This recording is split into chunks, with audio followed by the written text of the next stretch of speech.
Hello and welcome to Class 38. This class is on men, women, and moral development.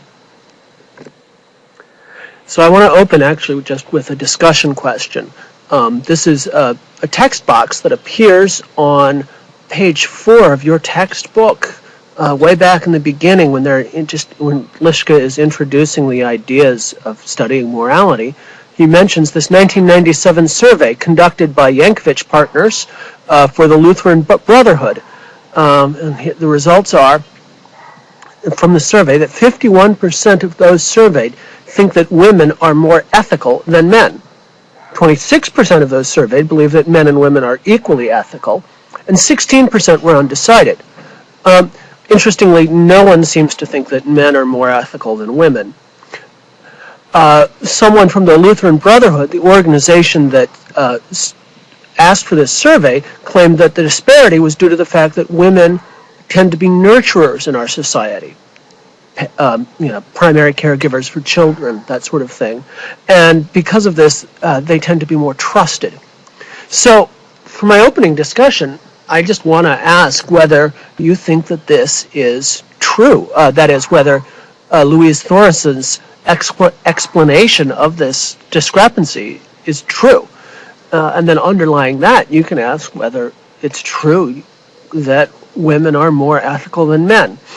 So actually, I want you guys to pause your discussion, pause your presentation right here, and stop this and go over to the discussion forum and contribute some comments. Here, let me show you about that. Will this pop up? Yes, here we go. So this is the discussion forum, and what I've done here is I've created two threads.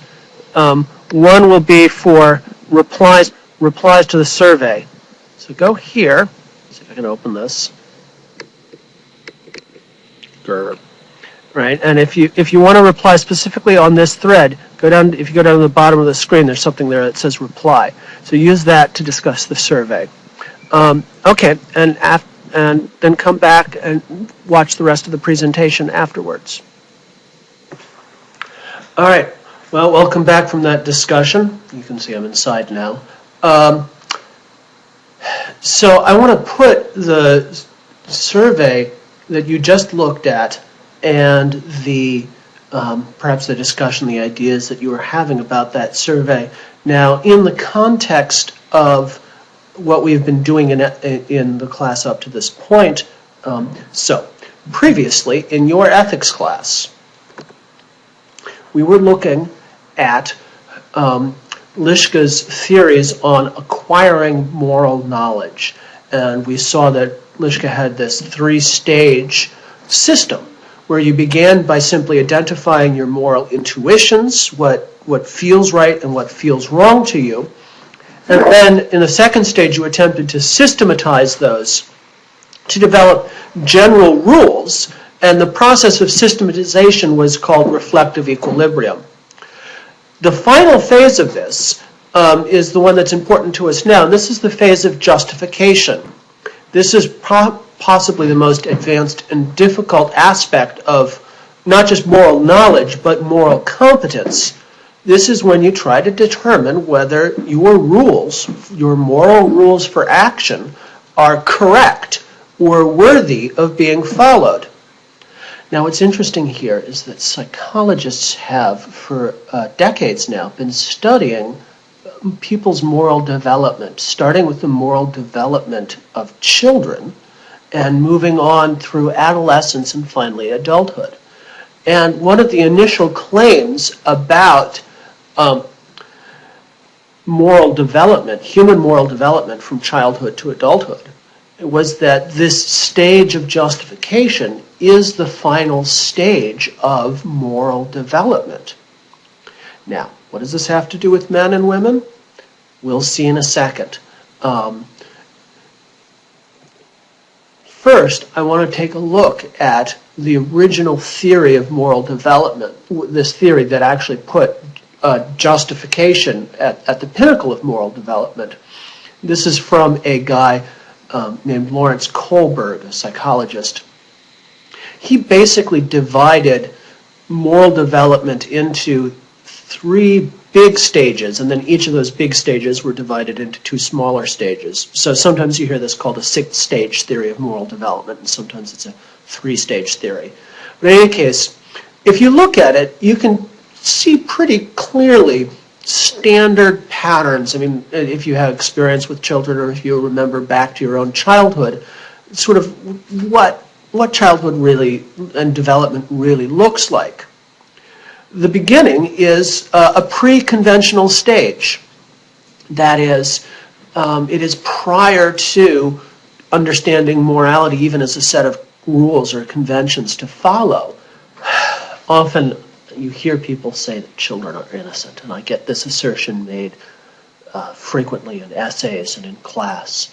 And we can drop this line that children are innocent. We all know it's not true.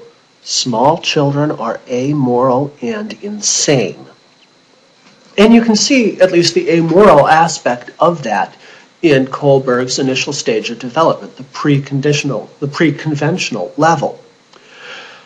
Here the two sub-stages are punishment and obedience and instrumental hedonism. And basically, at first, morality is just doing what mommy says, and you do it to avoid punishment. A little bit later, the reward aspect comes in. Children become very pleasure-seeking, instrumental hedonism. In my family, we call this treat-seeking behavior, what you do when you want to get some candy. But again, there's no sense of morality here other than a way to get a reward. So the pre-conventional level for Kohlberg's stages of moral development is all avoiding punishment and getting reward. But eventually, as the child gets older, they come to recognize not just that there are punishments and rewards, but that there are rules that you're supposed to follow. And a lot of this corresponds to coming to understand the larger world outside of the immediate nuclear family. And here, although we are now interested in rules rather than just rewards, the rules are themselves not justified in any way. So at the first stage in the conventional level, it's the good boy, good girl mentality. You just try to please the grown-ups, win social approval by following the rules. And then eventually, once you recognize that there are rules beyond the rules of your immediate house, you just kind of recognize that that there's a social order, and morality means following it. It is only really when you get to adolescence and what Kohlberg calls the post-conventional stage of moral development that you see real justification playing a role in morality. So this is what corresponds then to Lischke's third stage of the acquisition of moral knowledge, where you can actually justify what you think the rules of morality are. And at first, this justification is simply consensus-based. You can think of this as a kind of social contract theory. Morality is whatever set of rules we can agree on, perhaps agree on in a fair negotiating situation. According to Kohlberg, though, we can go beyond social contract morality and actually reflectively derive and justify our own principles for ourselves that we then apply to ourselves. And this has a very Kantian feel to it. So it's not just an internalized morality, it's an internalized rule-based morality where the rules are rationally justified. Kohlberg felt very strongly that this is, in fact, the nature of morality, and he made it really a principle going into his empirical research that this would be the highest level of development. And he did not find that everyone got to this level of development. Many people, he thought, stayed at earlier conventional or at least consensus-based levels of morality. So Those are the three levels for Kohlberg: the conventional, the pre-conventional, the conventional, and the post-conventional. Now this is where the gender stuff comes in, because Kohlberg found, controversially, that women were less likely to advance to the post-conventional level. In other words, contrary to the survey that you just saw, Kohlberg winds up thinking that women are not as moral as men because they do not engage in this process of rational justification, at least according to his research. And now the fun controversy starts. This is Carol Gilligan. Carol Gilligan was a psychologist who was a follower of Kohlberg, who began to popularize an alternative model of development. Now, she did actually, contrary to popular belief, Gilligan did not develop this model herself. She actually didn't do much original theorizing or original empirical research. What she did do was write a book called In a Different Voice that popularized a great deal of the work of other feminist psychologists. And what they decided was that the reason why women were stalling, according to Kohlberg's theory of moral development, why they were stalling basically at the good boy, good girl level, why women seem to just be interested simply in pleasing others and winning social approval, was that at this point, the pattern of moral development actually splits, and there is a separate post-conventional level for women. And so that's what we see here. These are Gilligan's stages of moral development. The pre-conventional and conventional levels are pretty similar. You begin by acting to benefit yourself. At the pre-conventional level, you are self-centered. Mostly you're interested in seeking rewards and avoiding punishment. The conventional level is also similar. It is the good girl morality, act to please others. But Gilligan and her and the people that she was drawing on and the people who followed her recognized that women's moral development does not stay at the good girl level. Women do advance past that, and they just thought that there was a different way of doing it. And so this is the post-conventional level for women. The post-conventional level for women, allegedly, is that you balance your needs with the needs of others in the context of a caring relationship. So rather than having rationally justified principles of morality, you have balanced, fair, individual, personal relationships. Morality here is not principle-based. It is based on emotion, and it is intensely personal. I should emphasize that not all women follow what Gilligan labels a woman's developmental path. In fact, according to Gilligan's research, only a third of women are actually on this developmental path.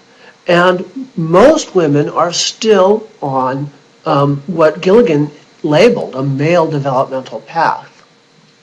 Another complicating factor is that later research in this tradition has indicated that there's a cultural element here, a very strong cultural element, so that men from East Asian societies, places like Japan, Korea, and China, that men in these societies are more likely to approach morality in the way that Gilligan labeled female. So, and in fact, everyone in those cultures approaches morality in the way that Gilligan labeled female.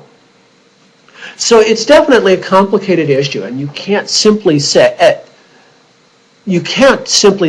women are like this, men are like this. It's not like that. Everyone is different. At best, what you can say is that women tend to be more one way and men tend to be more another. And that's really all Gilligan, her predecessors, and her followers were ever claiming. But even then, there's room for debate, and this is hopefully something that you will get into on the discussion boards on the second thread that I've set aside there. You can ask yourself, please ask yourself and each other, if what Gilligan describes fits what you think happens. Okay, one last word. I said previously that for Lischka, the final stage of acquiring moral knowledge was justification, which means that for Lischka, full moral competence requires a rule-based, principled, and justified morality. So, for Lischka, the idea that morality could be done in the way that Gilligan suggests, this method has now come to be known as the care ethics approach. This is an obstacle to the model of morality that Lischka wants to develop. And so at the very end of this section, Lischka introduces one more theory of psychological development. The theory of psychological development that Lischka introduces is not a theory of moral development. It's actually a theory of epistemic development. Okay, you probably don't know the word epistemic. Epistemic means relating to knowledge.